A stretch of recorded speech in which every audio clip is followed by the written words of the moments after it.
Halo teman-teman, gimana kabarnya? Semoga kalian ada dalam keadaan yang sehat dan sukacita ya. Hari ini aku mau mengajak kalian semua untuk jalan-jalan virtual ke Ujung Kulon. Jadi di perjalanan hari Sabtu pagi, aku bersama Mas Indi, kami berkendara naik motor dari Jakarta dengan tujuan utama ke Ujung Kulon. Ujung Kulon itu di mana sih? Nah, buat kamu yang bingung, aku tunjukin dulu nih petanya. Ujung Kulon adalah sebuah taman nasional yang letaknya ada di posisi paling barat Pulau Jawa, di Provinsi Banten. Kabupaten persisnya ada di Kabupaten Pandeglang. Nah, kalau kita lihat Google Maps tanpa tol, jaraknya sekitar 200 km dengan waktu tempuh hampir 7 jam. Hari Sabtu pagi, kami berangkat jam 6:30 dari Kecamatan Kalideres, Jakarta Barat. Rute yang kami lalui adalah melewati Tangerang Kota, lalu lewat Jalan Raya Serang, sampai melewati Cikupa. Ya, kalau tadi di video sebelumnya ada gambar sedikit macet, nah itu macet di Cikupa, dan sekarang kita udah sampai di Maja.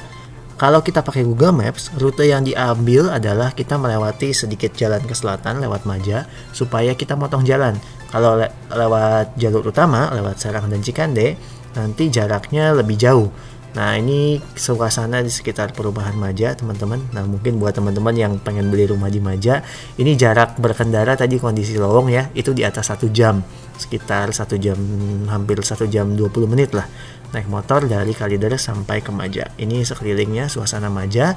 Dari Maja ini kita akan terus keluar sampai masuk ke Rangkas Bitung. Oh ya, sekedar informasi juga, perumahan Maja ini lokasinya udah bukan lagi di Kabupaten Tangerang, tapi sudah di Kabupaten Lebak. Nah, Kabupaten Lebak sendiri ibu kotanya adalah Rangkas Bitung. Dan dalam sekitar setengah jam dari perumahan Maja ini kita akan masuk ke kota Rangkas Bitung. Dari Rangkas Bitung kita akan terus ke Pandeglang, lalu keluar di Kecamatan Labuan sampai nanti kita tiba di Ujung Kulon. Nah, cuma nanti dalam perjalanan ini kita nggak akan langsung ke Ujung Kulon, akan ada pemberhentian menarik yang akan kita singgahi.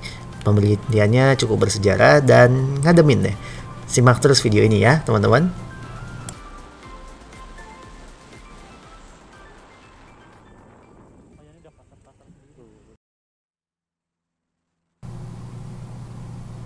Sampai di sini musiknya aku matiin ya supaya teman-teman semua bisa merasakan suara jalanan gitu ya. Jadi walaupun teman-teman nontonnya dari TV di rumah, bisa ikut merasakan sensasi serunya motoran lintas provinsi ini.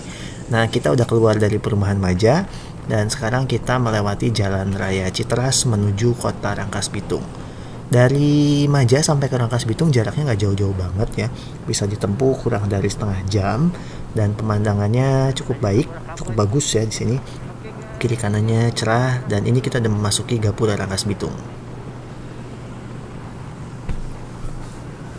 Setelah Rangkas Bitung, kota selanjutnya adalah Pandeglang. Cuma di sini kita nggak lewatin kota Pandeglangnya, kita belok ke arah Mandalawangi, lewatin jalur alternatif menuju Labuan.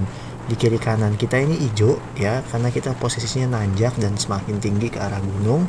Dan gunung yang ada di kiri kita ini adalah Gunung Mandalawangi. Destinasi pertama kita adalah mata air yang letaknya ada di kaki Gunung Mandalawangi ini.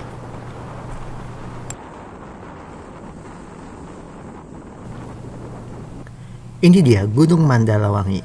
Dari dekat dia kelihatan cerah sekali dan hijau banget.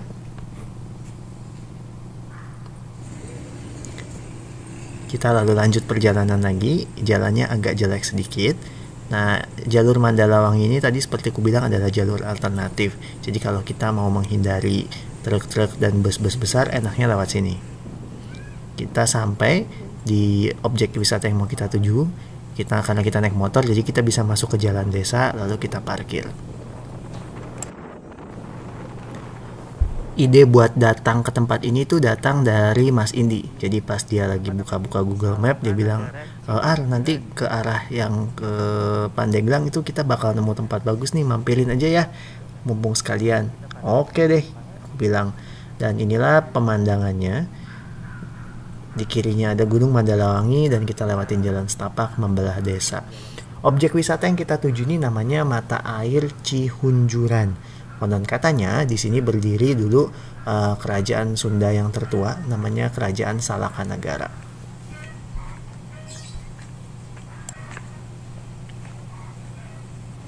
Nah, kita udah sampai di mata air Cihunjuran. Bisa dilihat bening banget.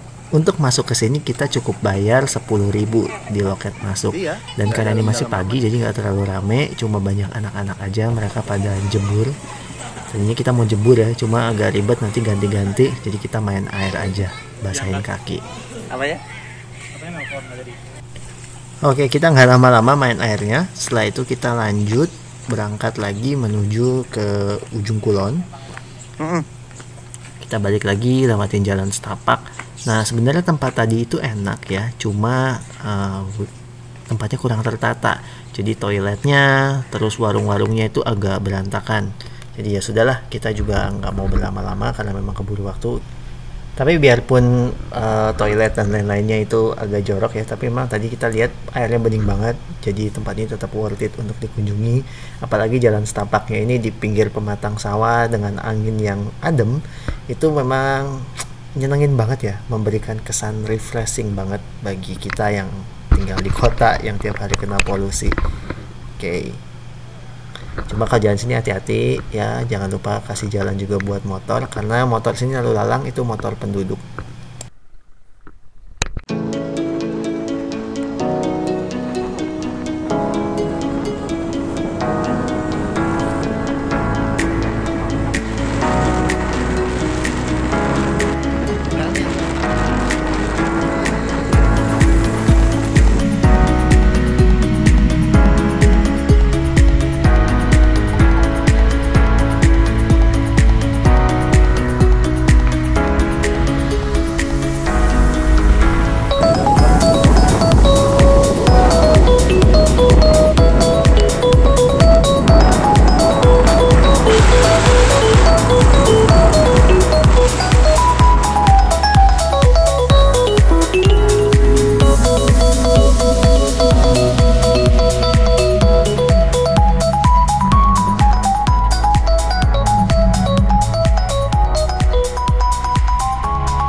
Kita udah melewati Panimbang dan melewati Tanjung Lesung juga.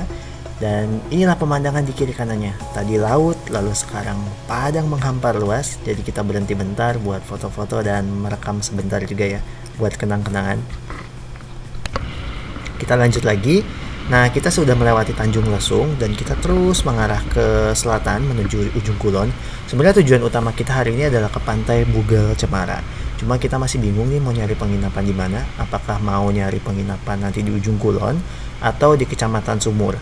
Nah, sekarang karena ini udah lewat jam 12, jadi yang akan kita lakukan adalah mencoba cari penginapan dulu di Kecamatan Sumur. Jalannya seperti ini, sepi, kiri kanannya nggak ada penerangan. Kalau siang sih oke ya, cuma kalau malam mungkin agak menyeramkan.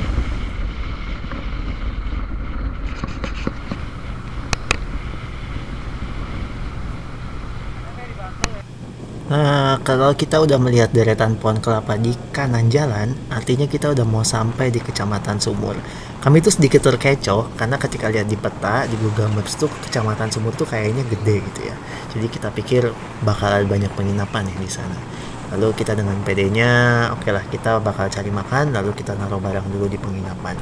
Tapi ternyata zong teman-teman, karena di Kecamatan Sumur itu karena aksesnya aja udah begini ya, sepi ya kan. Jadi ternyata pas nyampe sana juga kotanya kecil banget ya. Tapi beruntungnya di Kecamatan Sumur itu ada 3 Indomaret. Jadi kita masih bisa beli, tapi ATM jumlahnya terbatas. Jadi memang lebih baik kita bawa uang cash ya ke sini.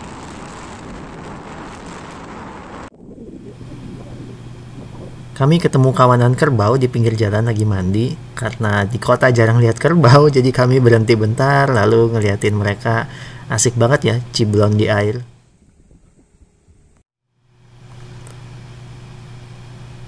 Nah, ternyata nyari penginapan di Sumur susah banget. Ini penginapan yang kami dapat namanya Wisma Sarang Badak. satu-satunya yang buka di Kecamatan Sumur hari ini.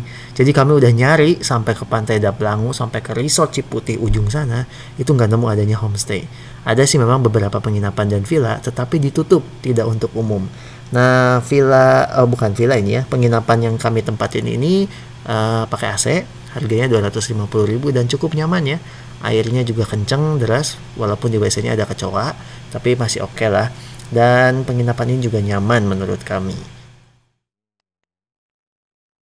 Oh.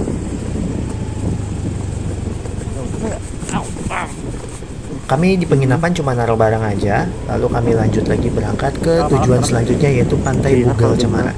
Pantai Bugal Cemara ini lokasinya nggak jauh dari penginapan, kurang dari setengah jam ya. Jadi kami cuma pakai celana pendek aja ke sini dan jalanannya bagus walaupun tidak beraspal. Jadi kita bayar seorang 10.000, ada penjaga loketnya di depan. Dan pantai ini nanti menawarkan kita panorama senja yang enak banget buat dipandang. Ya, gas. Mas.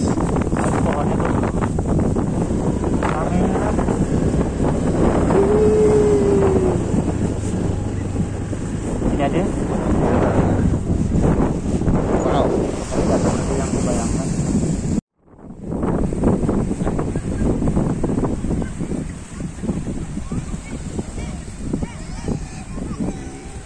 Ini dia Pantai Bugal Cemara.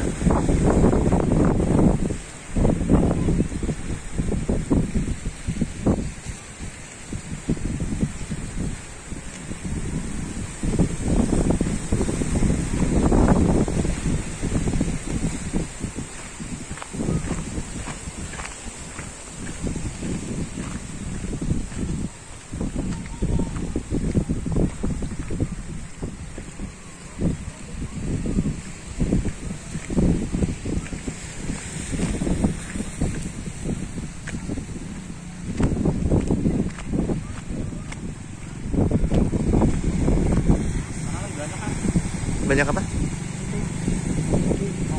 Ayo. Yeay, kita naik motor di pinggir laut, guys. Jeng jeng jeng jeng. Lautnya. Dan inilah lautnya. Pantainya ramai banget di bagian yang sana. Jadi kita coba cari bagian yang lebih sepi. Kita lihat di sisi agak pojok kanan tuh kayaknya kosong. Jadi udah kita ambil motor lagi, kita motoran, kita explore terus ya untuk cari pantai yang enak buat kita ngadem. Nah, Pantai Bugal Cemara ini memang banyak banget orang camping di sini karena posisinya enak. Posisi pantai ini menghadap ke laut dengan ada daratan yang membukit.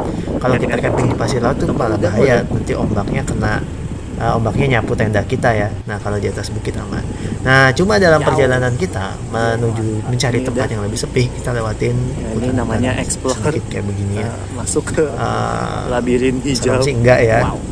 Ular juga enggak sih kami. Cuma kadang mikir nih, nanti kalau salah jalan gimana. Tapi ternyata jalannya nggak ribet-ribet banget. Di kanan kami ada ilalang dan ini semak-semaknya lumayan tinggi.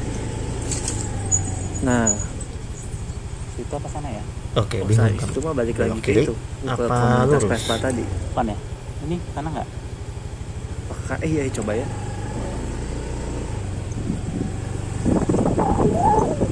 Kami ambil jalan kiri karena iya benar ada tukang gerobak.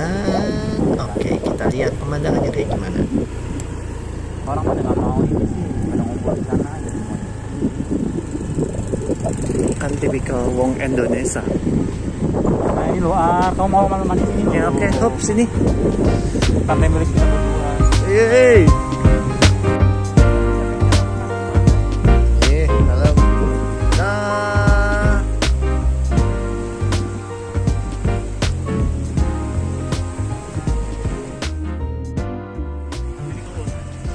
Hah? Ya. Oke, sekarang kita mau ritual ini ceritanya. Mau rebahan di pantai. Yuk. Yuk.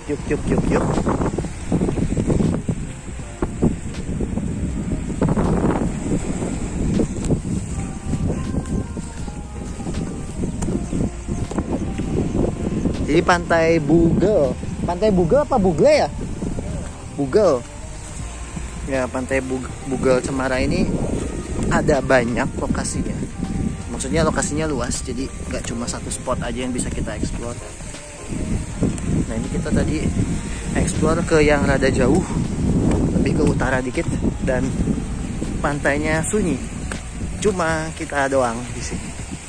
Saya dan Mas Indi sana. Dan ada rombongan sih.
Puas bermain air di Pantai Bugel Camara, kita langsung pulang lagi ke penginapan.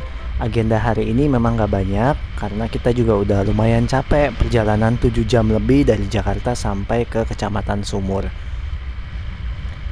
Nah teman-teman, seperti tadi di awal video aku bilang kalau nyari makanan di Sumur ini susah. Dan untung banget kita ketemu nasi goreng yang lumayan enak, harganya cuma 12.000. Setelah makan, agenda kita adalah kita cari tempat nongkrong. Jadi di pinggir jalan menuju Sumur itu adalah laut lepas ya. Sebenarnya kita bisa lihat Pulau Umang. Nah, kita duduk-duduk di sebuah pondokan yang kosong. Sebenarnya warung ini, tapi karena udah pada tutup, jadi kami duduk-duduk aja di pondokannya. Suasana Sumur sepi banget. Cuma tadi ada beberapa motor lewat, warga lokal dan anak-anak muda yang balapan gak jelas. Dan inilah suasana Sumur kalau malam. Di samping pondokan ini adalah laut. Nah, gelap sih nggak terlalu kelihatan di kamera. Nah, pendaran cahaya yang ada di sini itu noktah-noktah cahaya gemerlap itu adalah lampu dari keramba atau jukung.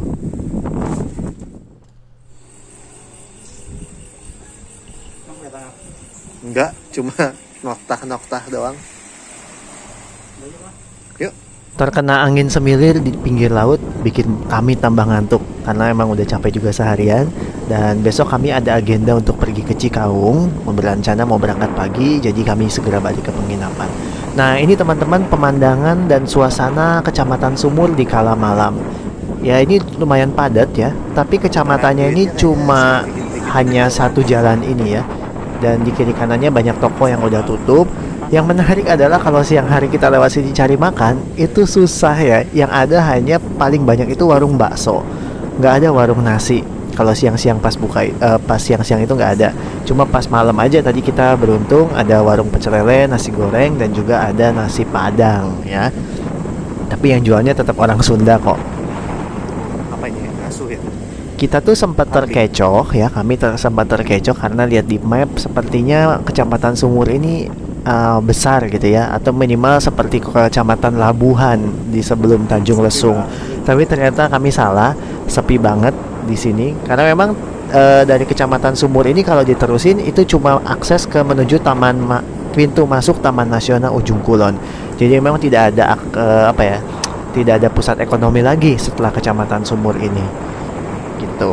Tapi yang menarik adalah di kiri jalan ini, di kiri jalan sebelum persimpangan, walaupun tadi cari makan susah, ada warung itu loh, warung Korea, jual jajanan Korea. Iya, beli dagingnya di mana aku mikir. Nah ini yang warnanya terang nih ya. Korean street food. Gitu. Kalau Pelabuhan Ratu mah kotanya rame banget mas. Kecamatannya, ada mallnya malah. Ada mallnya?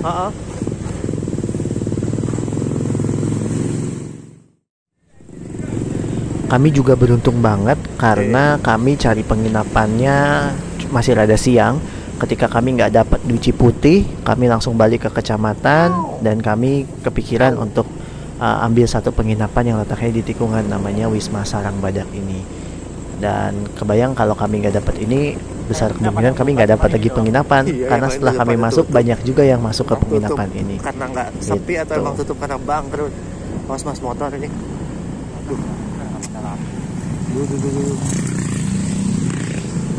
Ya, ini lokasi penginapan kami rada gelap, teman-teman, agak masuk menjorok ke dalam gitu. Tapi cukup oke lah, karena kita kan tujuan datang ke sini cuma buat tujuan nginep cuma buat istirahat aja gitu. Misalnya mau dijemur nggak? Hah? Oh iya benar. Jangan anginin aja. Selamat pagi. Nah, hari ini adalah hari Minggu pagi. Tujuan utama kami adalah pergi ke Cikawung. Kenapa ke Cikawung? Karena kita nginepnya itu di Kecamatan Sumur. Kecamatan Sumur sendiri itu belum masuk ke pintu gerbangnya Ujung Kulon. Nah, pintu gerbang Taman Nasional Ujung Kulon ada di Cikawung. Dan jaraknya itu 22 km. Tapi waktu tempuhnya lumayan tuh, 1 jam. Kenapa bisa sampai 1 jam? Karena setengah dari perjalanan ini jalannya hancur lebur. Jadi nggak bisa ngebut dan makanya perjalanannya 1 jam. Oke, kita berangkat jam 6 kurang. Nah, kita udah melewati Ciputih Resort. Kemarin kita ke resort ini, tapi resortnya ditutup untuk umum, jadi tidak dibuka.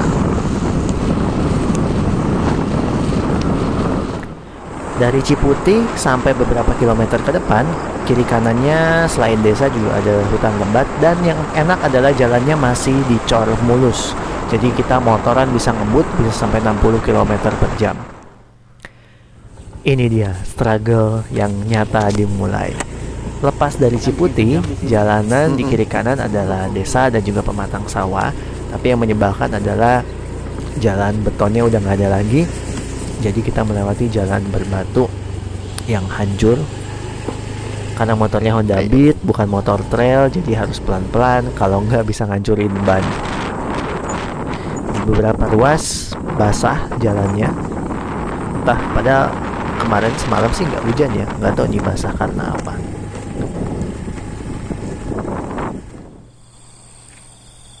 Nah, menariknya tapi meskipun jalannya jelek, di kanannya ada laut dan lautnya sepi, nggak ada orang. Kita bisa langsung parkir aja motor ya, ngeliatin lautnya. Ombaknya sangat tenang karena memang khas ombak Selat Sunda. Tapi di beberapa bagian lain malah ombaknya juga cukup kencang. Tapi yang bagian ini ombaknya tenang banget.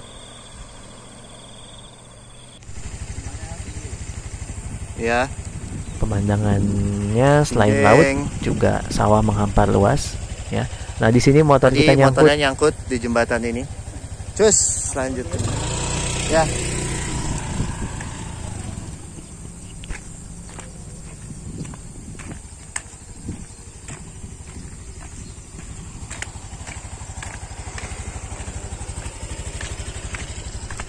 Setelah berhenti bentar, kita lanjut lagi perjalanan.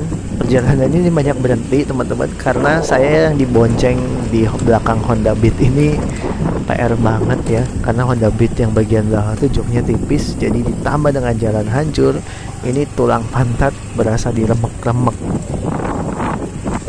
Ini kita udah lewat dari setengah jalan menuju Sumur. Tidak ada angkutan umum ya teman-teman kesini, kecuali mobil Elf yang rutenya dari Serang menuju Sumur sampai terakhir ke desa Taman Jaya melewati travel Elf ini juga lewatin Cibaliung. Mana timur.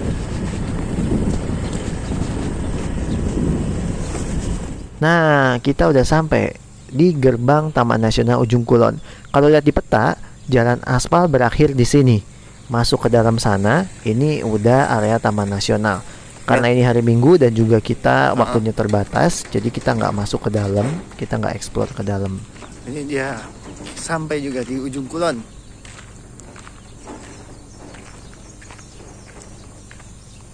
Ini.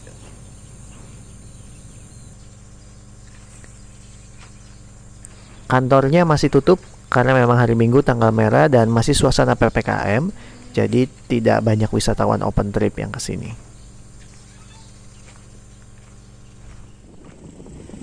Tapi temen gue itu ada petakilan. Kenapa emang? apa ya? Kita balik lagi menuju penginapan untuk nanti check out. Nah, cuma ini udah jam 7:30 lebih. Kita mau cari tempat makan dulu. Nah, pucuk dicinta ulam tiba. Kami nemu ada warung nasi yang buka, satu-satunya warung nasi di Cikaung.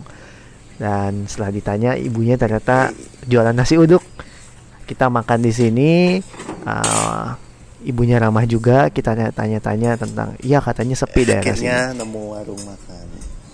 Ini menu makannya ada ikan asin, lalu nasi uduk dan sambal, mie dan pakai telur.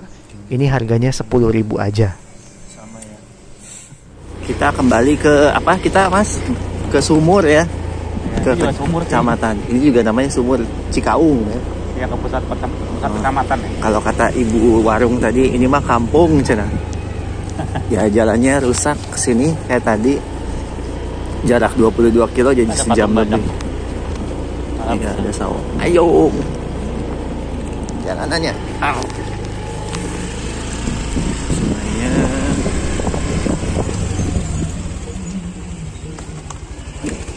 Kita lewatin jalanan biadab ini. Jalan bagusnya doang. Ada cobaannya. Nah, kalau open trip gitu ternyata katanya sampai sini sih, sampai ujung Jaya. Pantesan lama karena jalanannya kayak begini. Kita naik motor aja sejam setengah ya. Iya. Ini jam 6. Di perjalanan pulang kami berhenti dulu nih di satu desa namanya Desa Paniisan.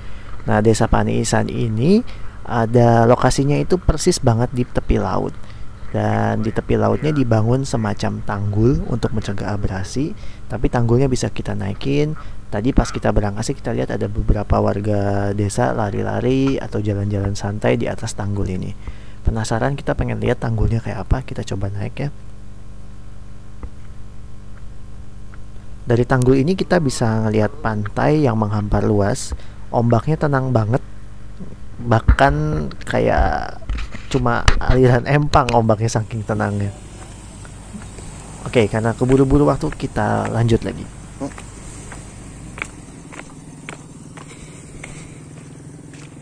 Oke, ini kita mampir ATM dulu. Akhirnya ada ATM. Di Kecamatan Sumur, jumlah ATM bisa dihitung dengan jari. Jadi kalau teman-teman main ke sini, jangan lupa sediakan uang cash dulu ya. Walaupun di sini memang ada ATM, tapi jumlahnya sangat terbatas. Dan ATM Mandiri yang kita temui ini lokasinya paling barat di Pulau Jawa. Ambil duit 100.000 aja buat jaga-jaga. Lalu kita lanjut lagi perjalanan, nemu pantai lagi, kami berhenti lagi. Ini pantai apa namanya? Panisan ya menit. Panisan tadi. Ini namanya apa? Ini pantai tak bernama. Ombaknya Pantainya nggak ada nama. Dan pas di pinggir jalan.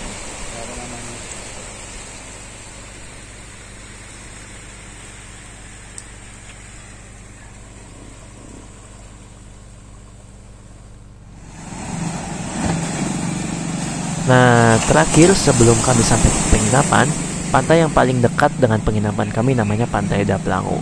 Nah, kalau tadi pantai-pantai sebelumnya ombaknya sangat tenang, di Pantai Daplangu ini ombaknya lumayan gede. Dan ini pantainya cukup curam, tapi ini pantai yang paling banyak wisatawannya. Jadi ini sebelum Pantai Ciputi, kebanyakan orang kalau main ke Kecamatan Sumur, mereka mainnya ke Pantai Daplangu. Kalau kata tukang bakso yang kami datengin kemarin mah, bilangnya ini pantai paling bagus se-Kecamatan Sumur. Cuma karena kita udah buru-buru waktu mau pulang juga, jadi nggak mandi lagi, nggak main air. Kita lihat lautnya bentar, lalu lihat-lihat lokasi sekitar, lalu kita siap-siap balik lagi ke penginapan.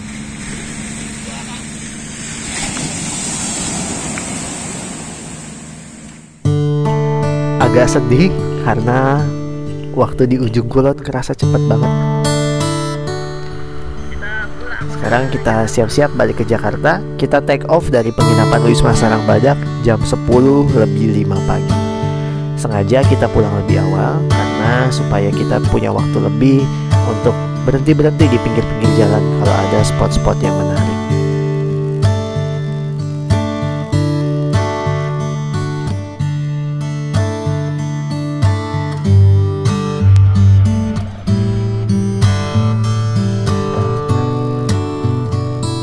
Lagi-lagi kita ketemu dengan rombongan badak.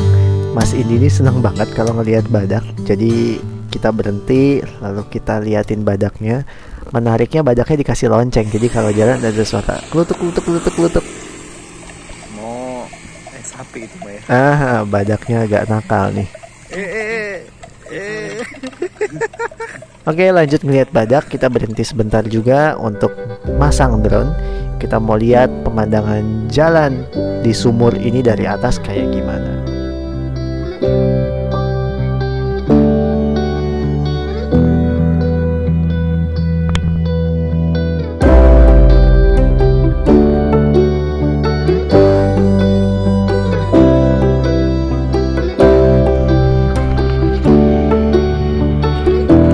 Sepanjang jalan yang kita lalui adalah jalan yang lokasinya bersandingan dengan laut.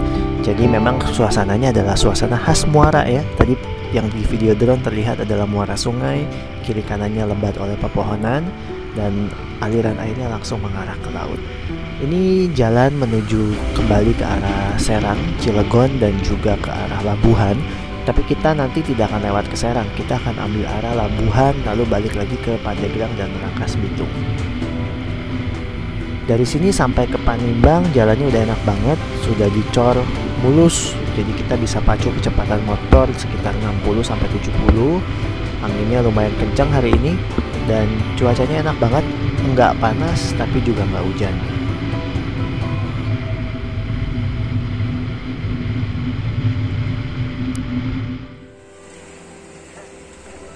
Di pinggir jalan ada satu pantai yang kalau dari arah kita berangkat itu kelihatan bagus banget. Jadi kami memutuskan untuk berhenti untuk singgah. Nama pantainya adalah Pantai Batu Hideng. Kenapa dikasih nama Batu Hideng? Karena memang batu-batunya besar-besar dan berwarna hitam.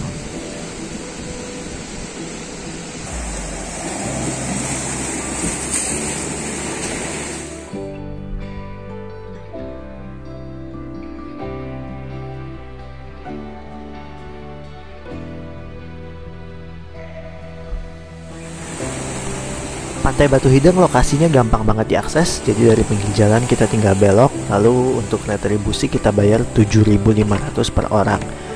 Nah, di pantai ini karena kontur karangnya yang banyak ya, ombaknya pun relatif lebih besar dibandingkan pantai-pantai yang lain yang kita singgahi.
Perjalanan pulang kerasa lebih capek, jadi kami lebih banyak lagi berhenti, dan kali ini berhenti di pinggir pom bensin buat jajan es cendol.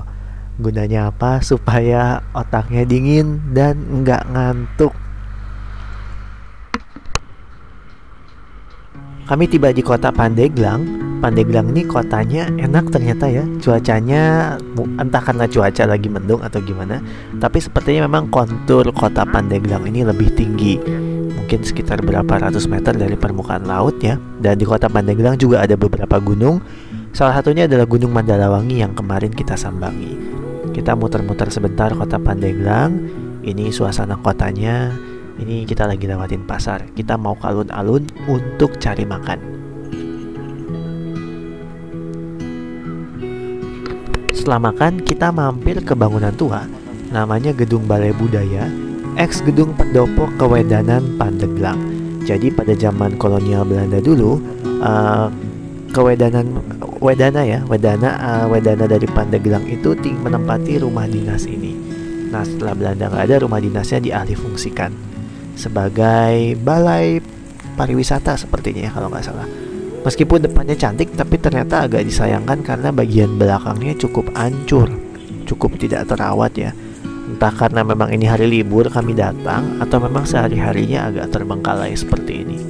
Ciri khas dari bangunan zaman dulu adalah jendelanya dibuat gede. Kenapa dibuat gede? Karena zaman dulu tidak ada AC, sehingga jendela ukuran besar memungkinkan angin masuk dan membuat rumah tetap sejuk.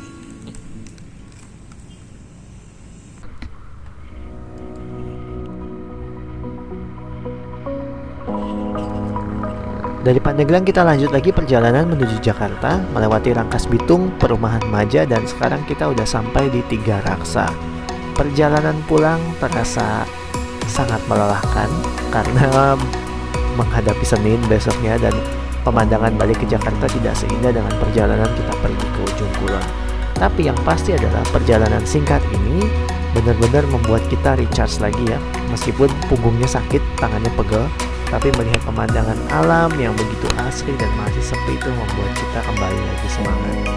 Nah teman-teman, mungkin pertanyaan adalah budgetnya berapa nih untuk pergi ke Ujung Kulon dari Jakarta motoran begini.